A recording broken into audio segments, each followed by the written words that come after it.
Do the most beginner Cricut project out there. Okay, that was a little bit dramatic, but it is beginner friendly and you're gonna learn some new skills. Here's what you're gonna need: transfer tape, a cup, scissors, and a weeding hook, and some adhesive vinyl. It's Cricut brand premium vinyl holographic sparkle permanent glossy vinyl.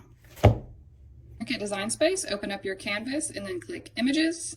And then in the search bar up here, I like to type mug wrap. That's useful when we're doing something like this because you're going to get a full wrapped design and it's not going to be tapered like those Starbucks cups. We want it to be not tapered because our cup is not tapered.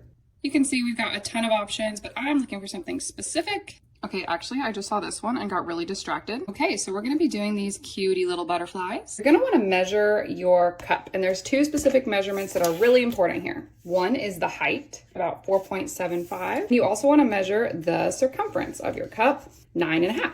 Our design selected, we're going to click edit down here at the bottom. Unlock the dimensions here so we can change exactly what it is. Do a width that is our circumference, which we just said was 9.5. We're going to do a height of 4.75. Look at your design and make sure it doesn't look too stretched or squished because we did just change the proportions of this design and it looks great. It still looks good to me. So we are going to go ahead and click make it. I am going to be so obsessed with this cup.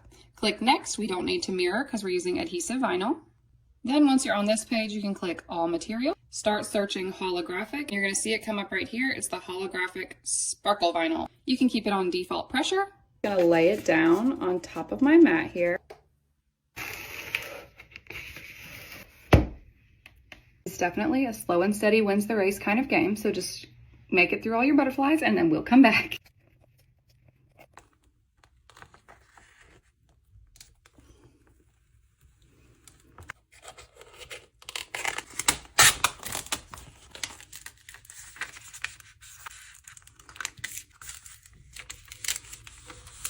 Okay, the name of the game for this part is no bubbles. You're going to see in a second that I ended up doing this in 2 pieces because it got a little crooked. Just be patient with yourself and get it as straight as you can.